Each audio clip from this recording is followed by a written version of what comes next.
Hello everyone, welcome back to my channel. जर चॅनलवर नवीन असाल तर प्लीज सबस्क्राईब करा. तर आज मी बनवणार आहे ज्वारीच्या पिठाची भाकरी, जे की फुगणार आहे. चला तर मग. तर सर्वात आधी मी गॅसवर पाणी मांडलं. या पाण्याला छान गरम होऊ द्यायचं, म्हणजेच एक उकळी येऊ द्यायची.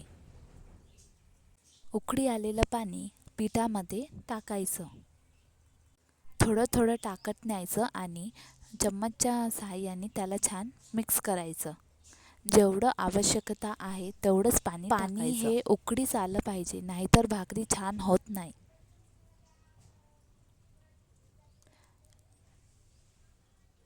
थोड्या थोड्या प्रमाणे पाणी टाकत जायचं.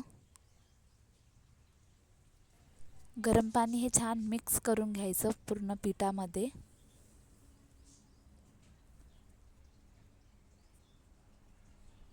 इकडे मी मातीचा तवा मांडला आहे गॅसवर व त्याला छान गरम होऊ द्यायचं. जितका तवा गरम झाला तितका भाकरी छान होतात. इकडे पीठ मी छान मळून घेत आहे, कारण तुम्ही पीठ छान मळलं तर छान भाकरी होतात. भाकरी या काटाने तुटत नाही, उलत नाही. छान असा गोळा केला व त्याला छान पहिले हाताने थोडंसं राऊंड करून घ्यायचं, म्हणजे असं लांबवून घ्यायचं आणि मग पोलपाटावर पीठ टाकून त्याला छान हलक्या हाताने प्रेस करत जायचं. जेवढी मोठी तुम्हाला भाकर पाहिजे तेवढा मोठा हुंडा घ्यायचा व छान हलक्या हलक्या हाताने प्रेस करत जायचं. पाणी जर छान उकळी आलं ना, तर भाकरी ह्या काटाने उलत नाही. तवा छान गरम होऊ द्यायचा. मी मातीचा तवा वापरला आहे. छान गरम झाला आहे. आता त्यावर भाकर टाकायची. वरतून थोडंसं पाणी लावायचं, जेणेकरून भाकर छान होते. एका साईडनी भाकरला छान होऊ द्यायचं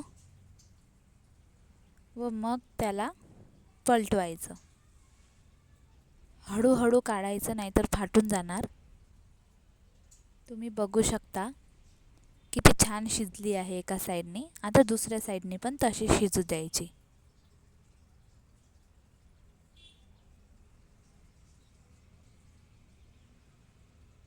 पलटवत जायचं आणि जिथून तुम्हाला वाटते की कच्ची आहे त्या साईडनी ठेवून, त्या काटावर ठेवून आणखी थोडीशी होऊ द्यायची, किंवा हाताने थोडी प्रेस करू शकता हलकं.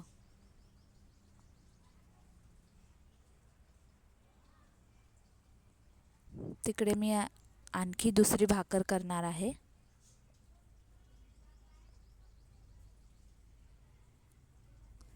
आमच्याकडे भाकर सर्वांनाच आवडते, फेवरेट आहे. त्यामुळे भाकरच मला करावीच लागते.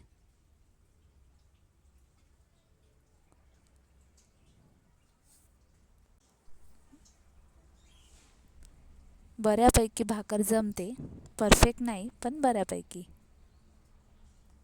आता मी पलटवली आहे भाकर. तुम्ही बघू शकता दुसऱ्या साईडने पण छान झाली. आता याला होऊ द्यायची.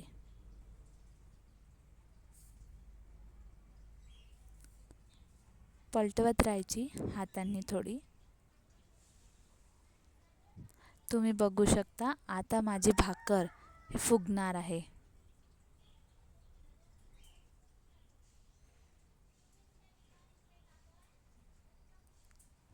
बघा, फुगत आहे भाकर. अशी छान मस्त टम्म फुगत आहे.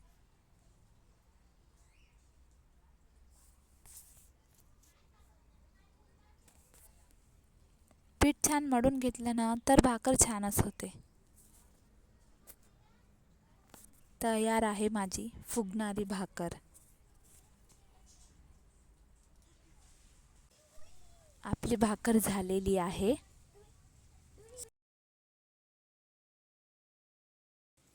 तर आता माझ्या सासूबाई आल्या आणि म्हणते की मी हातावरची भाकर बनवते. तर मी पण म्हटलं बनवा. तर तुम्ही बघू शकता किती छान हातावरची भाकर बनवत आहे. छान हातावरची भाकर बनवलेली आहे. आता याला होऊ द्यायचं व एक साईडनी झाली की मग परतून घ्यायचं.